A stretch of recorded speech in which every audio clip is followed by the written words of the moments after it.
Hey there, this is Brad Henson. Thanks for tuning in with me. I used to make these little videos to communicate important things a lot in the past. Haven't done one in a while.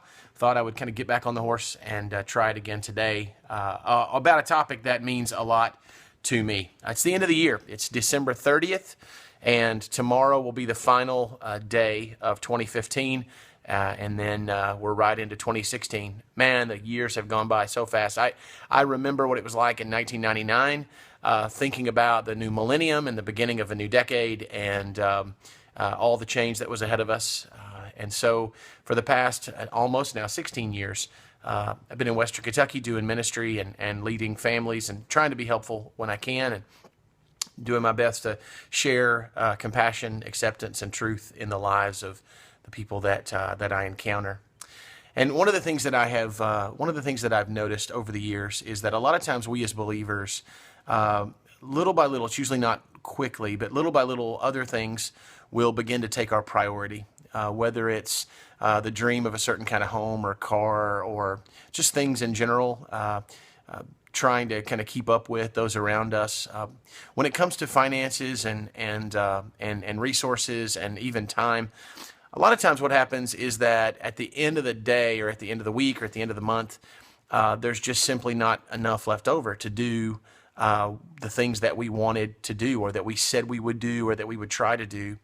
And one of the challenges that happens is that a lot of times some of the very honestly, the most important things that we get to contribute to end up not getting anything from us because of the fact that we have utilized those gifts in for lesser things. Instead of being able to feed the hungry, we've got a bigger TV. And instead of being able to take care of participating in our church or in a local civic way, we drive a newer car or whatever. And so the challenge I think we have to face is at the end of the year, you have to really ask yourself, have I handled my resources this year well?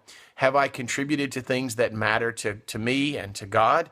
Have I been a good steward, or have I been faithful with the things that God has let me have? And so if the answer to that is no, like if there's any regret at all, if you really start going, man, I wish I had done differently, then right now's the time to make that decision. Right now's the time to decide what the new year brings for you. And so here's my challenge for you. Biblically, when it comes to giving to ministry and financially resourcing God's work in us, we're really told to do three things in the New Testament. And those three words are really important, I think. The first word is cheerful, that we're supposed to do this cheerfully. We should intend and plan and decide to give and do so with excitement, anticipation. It's not supposed to be something that we're upset about or that feels like this horrible thing God's making us do.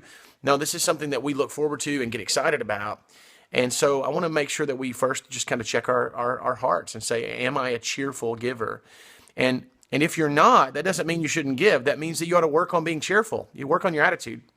The second thing is that we should be reliable.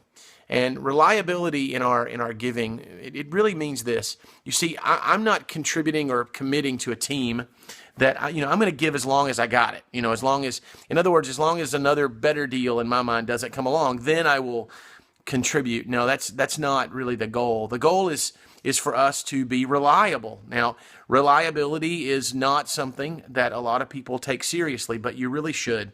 You should take it seriously, and you should think twice before you ever let yourself become an unreliable giver.